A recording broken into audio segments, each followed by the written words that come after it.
that beauty is in the eye of the beholder, but in this school, beauty is in the eye of an algorithm. Welcome to this week's Katha. I'm your host Manasvi, and today we're back to the world of Girl From Nowhere. We covered the first episode of this show a while ago, but just a refresher on the concept of this show, this is a Thai mystery/thriller series, and it all revolves around a high school girl named Nanno. Each episode is a standalone episode, and the only common factor in all of these episodes is Nanno, a high school girl. Today's episode is actually a request, and the episode is called The Rank, if you're curious.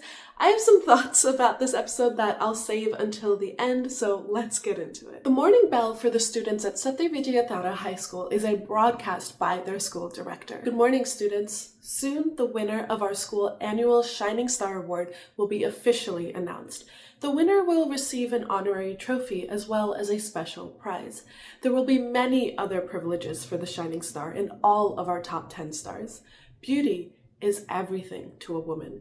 There are no ugly people, just lazy ones. Are you ready to achieve your full beauty? This is a school where beauty isn't just admired, it is everything. The campus itself oozes perfection like it's straight out of some glossy magazine. But then Nanno shows up, and you just know she's going to flip this whole place upside down. She's standing there with an eerie smile on her face when a single leaf floats down like it's harmless. But as soon as it brushes her cheek, it leaves behind a thin, bloody scratch. Most people would wince, right? Not Nanno. That twisted grin of hers just gets wider, like that tiny wound was exactly what she was waiting for. Inside, the vibe is totally different. Enter Ying, strutting through the hallways like she owns the place. She's got this aura where every step she takes just pulls in whispers and stares. On the surface, she's the perfect mix of sweet and humble, but behind the scenes, oh, she's basking in the fame. Ying's not just any girl. She's one of the school's elite, the top 10 most beautiful students, and in this place, that means everything. There's even an app that ranks every girl based off of their looks in real time. You got a zit, you're ranking nosedives. You got good skin, then you're back on top. It's cutthroat. Ying holds the number 10 spot, earning her the title Princess 10. She acts like she's got it all under control, but you can feel that her spot is on fragile ground. Nanno, the mysterious new student, steps into her classroom and is seated right next to Ying. And as the class leader, Ying is tasked with helping Nanno kind of get familiar with the school. But the moment Ying flashes her picture-perfect smile, Nanno sees right through it. She doesn't need introductions or small talk to know the truth. This girl is as fake as the smile she is wearing. Or, as Nanno herself would put it, when a girl smiles to a new acquaintance, it means one of two things. One, she wants to be friends. Two, she wants to make friends with an enemy. It's almost always the latter if the other girl is prettier. Nanno takes her seat next to Ying, calmly unpacking her textbooks, and as she tucks her hair behind her ear, the cut on her cheek comes into view. Ying's eyes lock onto it, and her smile stretches wider like she just won some unsaid battle against Nanno. Hey, what happened to your face? This? I cut it on a leaf. It's nothing, really. It's not nothing. Around here, you have to take really good care of yourself. You can't go around looking disfigured. Nanno simply smiles and nods, and after class, Ying leads Nanno to the famed Top 10 Tower. This is a building that looms large, it's pristine, it's elegant and classy, and honestly, a little bit more fitting as a mansion than as a school. It's no ordinary building. It's actually like a sanctuary that's reserved exclusively for the top 10 most beautiful girls in the school. Inside, the extravagance is unmatched. A luxurious tea room, serene lounge areas, lush gardens, and, maybe even nap rooms hidden somewhere in its interiors. This tower isn't just a perk, it's a symbol of power. The top 10 girls in the school are entrusted with maintaining the school's image and spreading its reputation beyond its gates. They're beauty ambassadors, the chosen few. And while the tower is off limits to the rest of the students, each one of the 10 girls can bring a guest, just one if they choose to. But everyone else, entry is strictly forbidden. Ying guides Nanno to the manicured front lawn of the top 10 tower, her voice brimming with pride as she breaks down the ranking system. She explains how this app calculates every detail, symmetry, complexion, even the tiniest blemish, and how it adjusts rankings in real time. So the higher your rank, the more privileges you enjoy. As Ying talks, Nanno's expression just subtly shifts, her lips pressed together just slightly, just enough to kind of show that she's not impressed. But the moment Ying finishes her explanation, Nanno's face transforms. A fake, bright smile appears as if it were switched on, and in her sweetest tone, Nanno asks, "Then, what place are you?" "Oh, me? Well, you see, I'm actually really lucky. I'm ranked number 10, even though there's so many girls that are prettier than me at this school." "Oh, no wonder everyone calls you Princess 10. Do you want to come inside, Nanno? Just to get a feel of what it's like to be one of the top 10. Nanno's fake smile grows bigger. "Of course I do." The moment they step through the grand entrance of the top 10 tower, the silence is broken by a TV flickering to life. It's mounted in the entryway, and the screen displays a familiar face. It's the school's director. "Hello, students. I'm sending all my support to every student out there. Please do your best to become the next shining star. The winner will receive an honorary trophy as well as a special prize. There will also be many other privileges for the shining star and all other top 10 students. Don't forget that beauty is everything to a woman. It's her life, her faith, and her value. Let's thank our beauty for showing us the way. And to every student, believe in your beauty. Good luck." As the director's announcement plays on the TV, Ying stands transfixed. Her eyes are glued to the screen, and it's obvious she's completely enamored, hanging on to every word, desperate to become the school's ultimate shining star. Her longing practically radiates from her.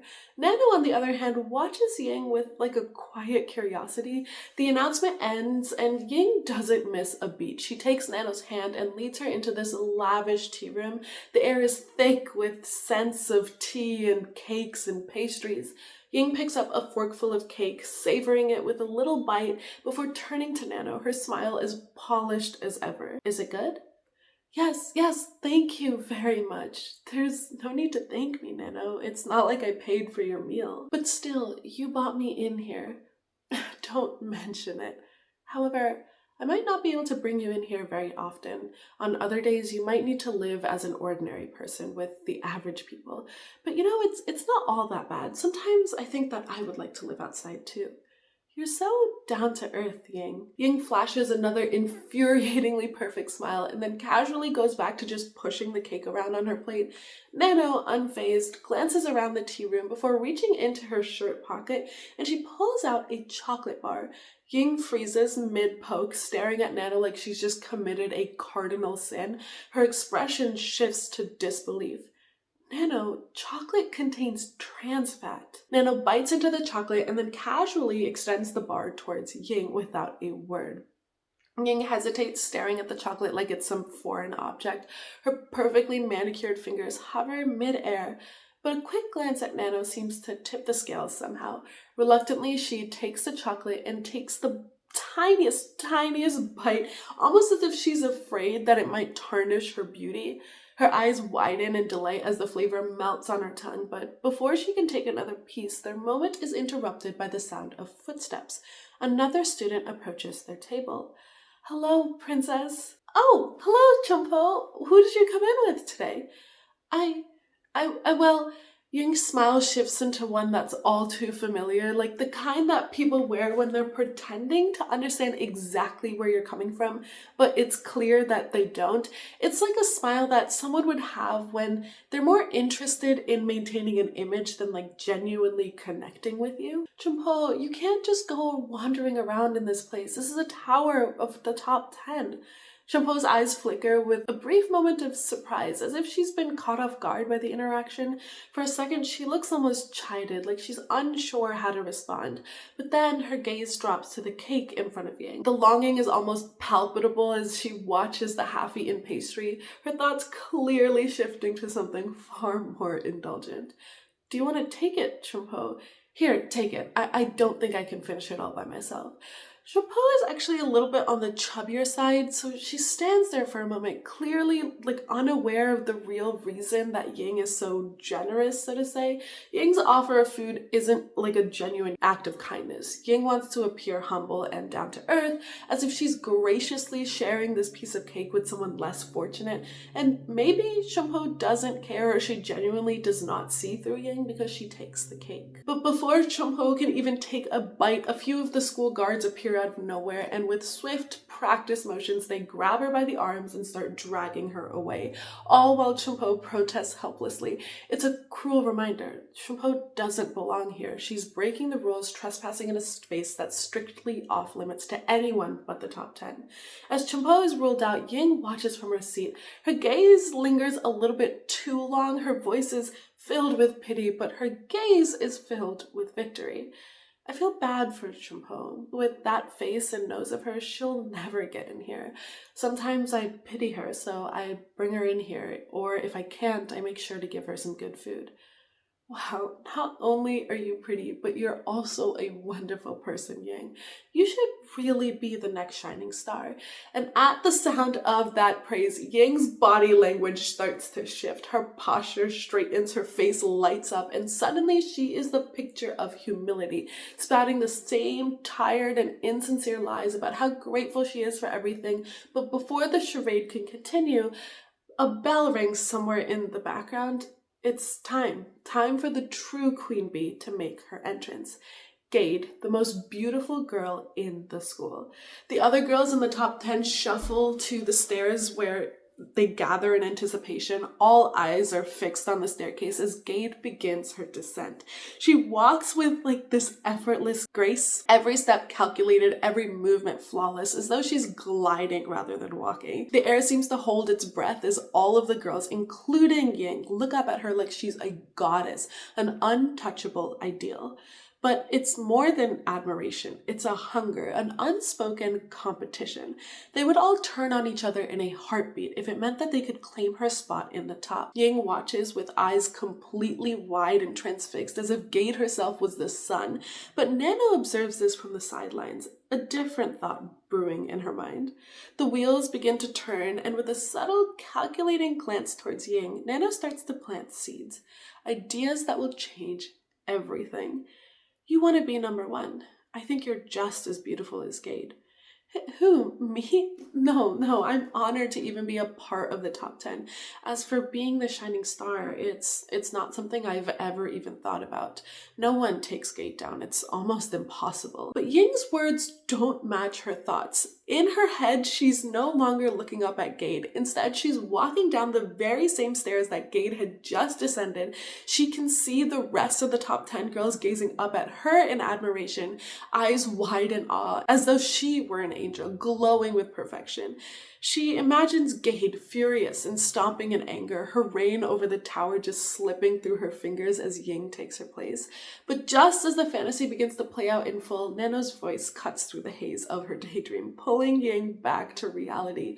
The illusion shatters, and suddenly she's once again trapped in the present with Nanno's words hanging in the air, ready to reshape everything. You don't know that for sure, Ying. Actually, Nanno, you're also very pretty. Let's check your rank as well. With a quick click, she takes a photo of Nanno, and the phone buzzes as the app updates, and within moments, the system ranks Nanno 11th place. Ying's face goes as pale as if she were seeing a ghost, her eyes wide with disbelief, and for a brief second she's frozen, unable to process what just happened.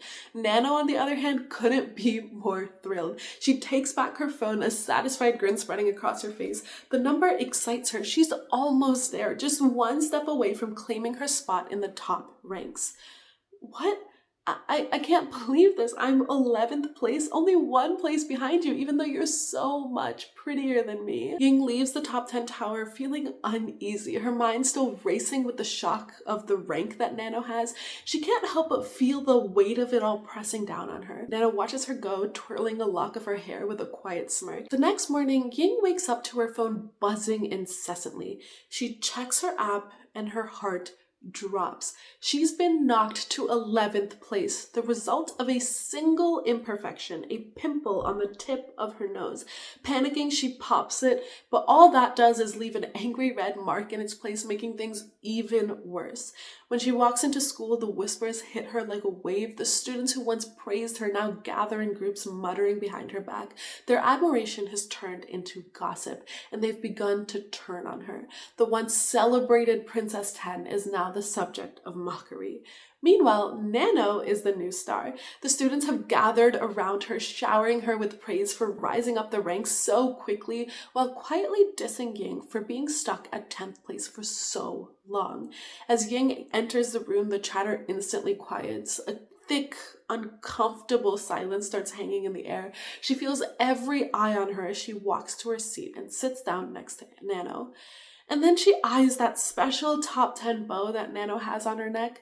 Nanno glances at her, a small, knowing smile tugging at the corner of her lips. But Ying needs to keep up her humble facade. Congratulations, Nanno, you're number 10 now. A classmate tries to cheer Ying up. Don't worry, Ying, you're still princess number 11. Ying stays silent, and Nanno speaks up. Don't worry, you're so much prettier than me. I'm sure that you'll be back in 10th place after your pimple goes away. Soon, the other girls get curious. Can I ask how you let yourself get a pimple? I've never ever seen you with one before. Ying goes to touch the pimple on her nose. Wait, don't touch that. That'll make it worse.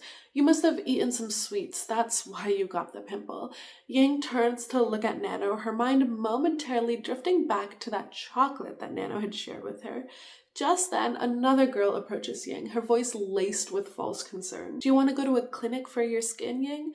And for a split second, Ying feels the anger rising in her chest, the urge to just lash out at this girl for daring to comment on her appearance. But she quickly clamps down on the impulse. She needs to maintain her image, her precious persona. With a strained smile, she politely declines, her voice tight. And at lunch, Ying heads towards the top 10 tower, hoping to regain some semblance of control over her crumbling status. But as she approaches the entrance, the guards stop her cold. The words "no entry" hang in the air like a heavy weight. She's no longer part of the top 10. The realization hits her harder than expected, and just as she's turning away in humiliation, Nanno's voice rings through the tea room. She's with me. The guards relent and let Ying pass, and for a moment it feels like a small victory, but Ying's pride won't let her accept it. She doesn't want to owe Nanno anything. She doesn't want to be seen as Nanno's guest, especially not when everything she's worked for is slipping through her fingers. So, with a forced smile, she politely declines the offer, her pride refusing to let her accept any sort of help from anyone who's in the top 10.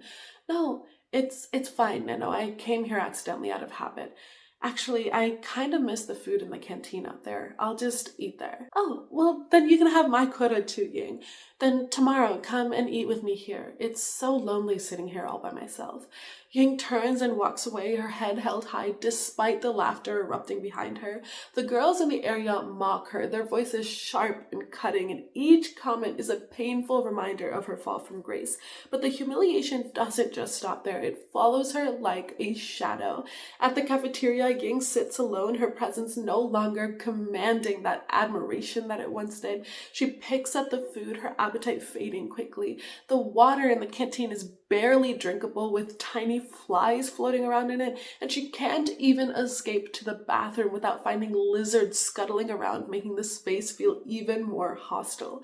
As she scrolls through her phone, desperately searching for clinics that promise miraculous skin treatments, a girl who's recently risen to rank number 6 walks by, her voice dripping with sarcasm as she taunts Ying. Her words are like a twisted blend of pity and triumph, and Ying can only scream and run away. Even in her sleep, Ying can't be peaceful. She dreams of glory, of claiming her position as the shining star. And in her dream, the director's voice rings out, proudly declaring her the winner. She walks forward to accept her award, radiant and victorious. But just as she's about to claim her prize, the director's expression twists into one of horror. Screams erupt as Ying looks down to see her face covered in red, angry blemishes. When she wakes up, her reality is even worse. Her rank has plummeted to rank number 21, and the mirror confirms her fears. Her entire face is now broken out in pimples. Later that evening, Ying finds herself standing outside the top 10 tower, staring at it with a longing that cuts deep. The once familiar building now feels like a distant dream, completely out of reach. Defeated, she heads to the convenience store hoping to salvage what little dignity she has left by buying some products to repair the damage done to her face, but Ying's luck has completely abandoned her. As she scans the aisles clutching a few products, she looks up to find Nanno standing there, her ever-present smile sharp and unsettling. Hey Ying, what are you doing out here? Are you buying some acne cream? What? No! The shop has so many types of cosmetics. If we use some, our ranks will definitely improve. Can you help me choose? Instead of answering Nanno, Ying flees the store in a rush. Her focus is so singular that she doesn't even notice Chumpo standing in her path until it's too late. She bumps into her, sending Chumpo stumbling slightly. Ying! But Ying doesn't even glance back. She's too consumed by her need to escape. Nanno, who calmly follows Ying outside, spots Chumpo lingering nearby, and with that signature eerie smile of hers, Nanno leads in and whispers something into Chumpo's ear. Whatever she says causes Chumpo's expression to change, her eyes widening slightly as Nanno walks away without another word. Days pass, and Ying's torment thankfully begins to ease. Her pimples fade, and with them the humiliation that she's endured. When her rank finally climbs back up to number 10, it feels like the storm has passed. She could not be happier. She rushes to school practically glowing with relief. Her smile is infectious, and her voice is just unusually cheerful as she greets everyone she passes in the halls. The students glance at her confused by her sudden change in demeanor, but Ying doesn't care. She's back where she belongs. When she finally steps back into the top 10 tower, it feels like coming home. The air seems lighter, the world feels like it's back in balance. Ying hums to herself as she heads to the gardens, happily preparing to relax on one of the swings. But before she can sit down, another top 10 classmate approaches her, interrupting her moment of joy. What are you doing? Oh, no, I'm a bit dizzy, so I just wanted to go on a swing for a while. Do you want to join me? You haven't heard, have you? You should check your messages. I'm the one who should be inviting you. You have no right to use this swing. Get out of here. Nu strides towards Ying with a predatory smirk, her eyes locking onto that delicate bow on Ying's collar, a symbol of her reclaimed spot in the top 10. Without warning, Nu grabs the bow and starts pulling it off. Ying gasps, struggling against her, but Nu's grip is relentless. Within moments, the bow is gone and Ying is left breathless and disheveled. Frantically, Ying pulls out her phone, her heart sinking as she refreshes the rankings app. Her worst fear stares back at her. She's fallen to rank number 11 again. And there it is, Nu's name gleaming in spot number 10. Desperation claws at Ying as she grips the swing she was so excited to reclaim, her knuckles turning white. The guards approach her, their stances firm as they try to remove her, but she clings onto the swing, refusing to let go, her pride and determination fueling her resistance. But once again, salvation comes in the form of Nanno. Calmly, with an amused expression, Nanno steps forward and addresses the guards. She's with me. Ying, shaken and disheartened, looks at Nanno with unease. Nanno doesn't seem to be fazed by Ying's turmoil. Instead, she casually sits down on the swing, her smile extremely wide and completely unbothered, as if the chaos that's unfolding inside Ying is nothing more than entertainment for her. Do you want to join me, Princess 11? No, thank you. I'll push you instead, Nanno. Ying, you're so kind. Thank you. Ying starts gently pushing Nanno. I think it's a shame, Ying. I want you to be in the top 10 with me. What can I do? This is probably the best I can ever do again. Don't give up, Ying. Actually, there is a way. If you can't be prettier, you can make others less pretty. Ying's mind starts to drift to that radiant image of herself, the shining star, the queen bee of the school, adored and envied by all. It's an image she's clung onto for so long that it feels like it should be her destiny, like her right. Her pushes grow harder, a little more forceful. The image of her walking gracefully down the staircase flashes in her mind again, brighter and sharper than ever. The director beams with pride. The applause is thunderous. The world seems perfect. Her pushes turn almost frantic, driven by an overwhelming need to reclaim what she's lost, no matter the cost. Wait, Ying, you're pushing too hard. Ying, however, doesn't hear, or maybe she just chooses not to. With one final decisive push, Nanno is flung forward, tumbling off the swing, landing face first in the grass with a dull thud. And for a moment, there's silence. Ying stands frozen, her heart racing, until a flicker of satisfaction crosses her face. A small smile curls her lips before she snaps into action, rushing to Nanno's side with a performance of exaggerated concern. Oh my God. Are you okay, Nanno? But as she kneels next to the motionless Nanno, her phone buzzes in her pocket. She pulls it out, her breath catching as the screen lights up with a notification. She's back in the top 10. Her rank, her status, her validation, it's all been restored.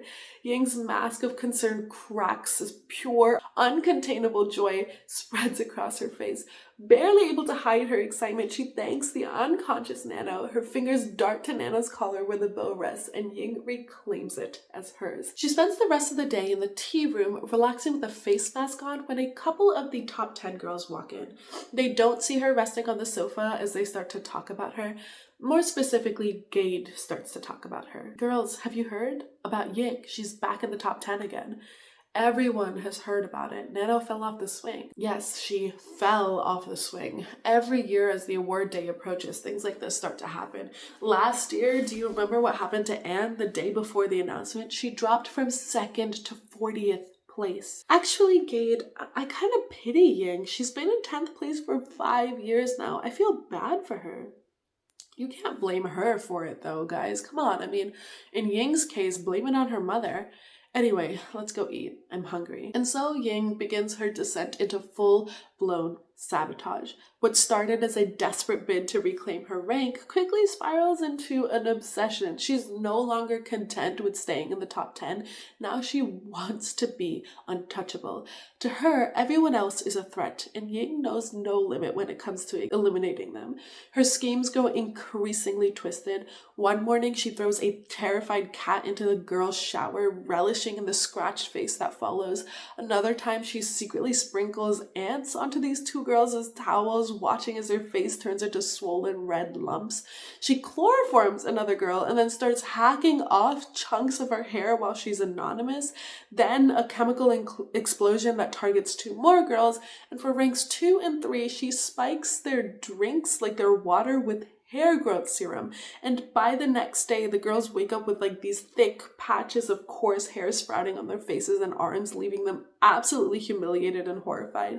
Her crowning touch though is saved for Jade, the queen bee herself. Jade is holding a PR event. Her flawless beauty is on display as she promotes all these luxury skincare products, and Ying lurks in the shadows, her gaze fixed on her rival with a predatory intent.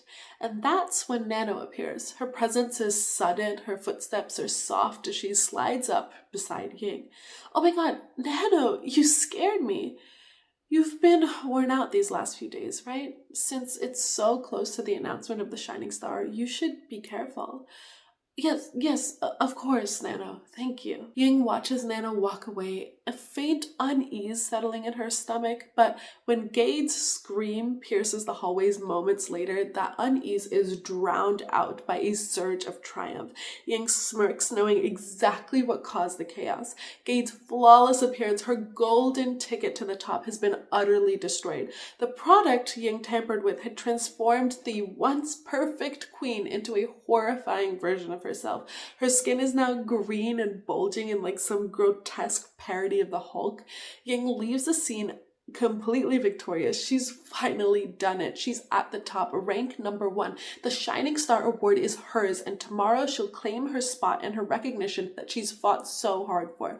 But when Ying walks into school the next morning, her heart sinks. The corridors are eerily silent, abandoned like a ghost town. Papers flutter across the floor, chairs lie overturned, and broken glass crunches beneath her shoes. The top 10 tower is trashed. Ying's eyes dart around searching for someone, anyone, but the school is empty. Her confusion deepens as she moves through the wreckage. Today was supposed to be perfect, the day her dreams finally came true, so why does it look like her world is falling apart? When she reaches the stairwell, there, amidst the destruction, stands Nanno.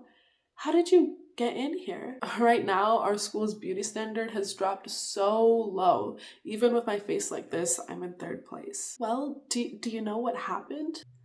Ying, you don't have to play dumb. You're a role model for all these wannabe models. Everyone is copying you. Are you here to steal my crown from me? The Shining Star Award is not important to me, but it is important to people like you. While Ying is processing those words, Gade appears from the stairwell with her face back to normal. Are you so sure that you've already won, Ying? That's impossible. No, it's possible. Nanno stalks up to Ying, stops inches away from her face, and then with a feather-light touch, she runs a single finger along Ying's face, tracing the line of her jaw. Ying, don't forget. Believe in your beauty, and good luck. Nanno walks away, leaving Gade and Ying to deal with their issues. You should know your place, Ying. Unfortunately for you, though, you have your heart set on the Shining Star. Do you think you're the only one who can be the Shining Star? Beauty does not last, and because I know that, I also know that I can be the Shining Star. A 10th place like you, the Shining Star? Ying's composure shatters. The tension finally snaps as she lets out a furious scream, and in a fit of rage, she hurls her bag straight at Gade before lunging for her. The two collide in a flurry of shrieks, clawing at each other like feral animals.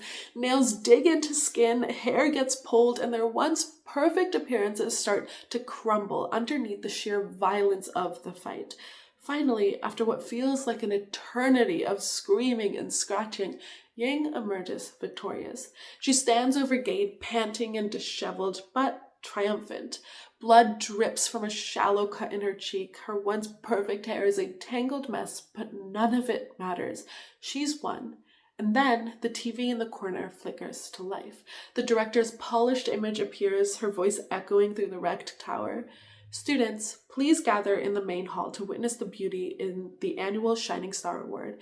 And to every student, believe in your beauty. She runs through the desolate halls. This is it, the moment she's dreamed of. Her Shining Star fantasy is about to finally become a reality. When Ying bursts into the ceremony hall, she's breathless but beaming, ready to claim the price that she's sacrificed everything for. It looks like everyone is here, so the announcement of the annual Shining Star Award will begin now. In order to not waste anyone's time, the Shining Star Award goes to... And Ying is shocked when a face she's never seen before comes out to claim the award. You can't do this. Who the hell is she? She doesn't even go to our school. No matter what, that award is mine. Young lady, we must have faith in our friend's beauty as well. And the Shining Star Award goes to Chumpo. Chumpo takes the award and gives a little speech. Thank you to the school for giving me the opportunity. Thank you to the show let me in for making my dream come true today. Thank you, Shrimpo. And don't forget that beauty is a woman's life, her faith, and her value. Let us thank our beauty for showing us the way, and to every student, believe in your beauty. Good luck. And that is the end of the episode. So I have to say that this was a very entertaining episode, and sue me if you want, but much lighter than the first episode of the season. It actually reminds me of that Black Mirror episode where you get points based off of how others perceive you. That episode was wild. I might actually cover it one day. But anyway, the concept reminded me a lot of that, though I'm not really sure which one came out first. This world that Nanno has entered kind of feels like what the world would be if a woman's worth was based off of like pageant scores. I'm not saying that pretty privilege is not a thing in today's society, but you can still live like a completely decent life without being the world's most beautiful person, right? I think the thing that irked me about this episode is that Nanno did nothing to punish the system. Like, the system will still exist after this, and I'm not sure if that's some sort of critique on pretty privilege, meaning that it'll never really go away because it's like part of human nature to like pretty things. But Nanno literally let the school slide with no consequences, and sure, maybe like the girls will slowly start to rig the Shining Star results, but they'll live their lives feeling worthless if they're not conventionally attractive. Also, I feel like Nanno created Ying the monster. Like, I get that Ying was fake from the beginning with her personality, but at least like she wasn't harming anyone by acting polite. I feel like Nanno kind of goaded her on and turned her into this sabotaging monster, and that kind of brings into question this whole like nature versus nurture thing. Like, would Ying have still turned out this way if it wasn't for Nanno, or would she kind of just have accepted defeat if Nanno hadn't been there? Just some things that ran through my mind after finishing this episode.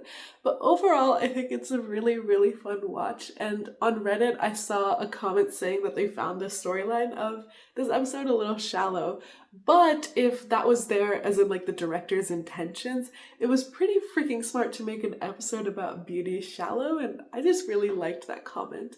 Anyway, that is all from me. I know I've been missing for a few months, but I promise I'm back to uploading every week now, so thank you all for your patience, and I will see you next time. Bye!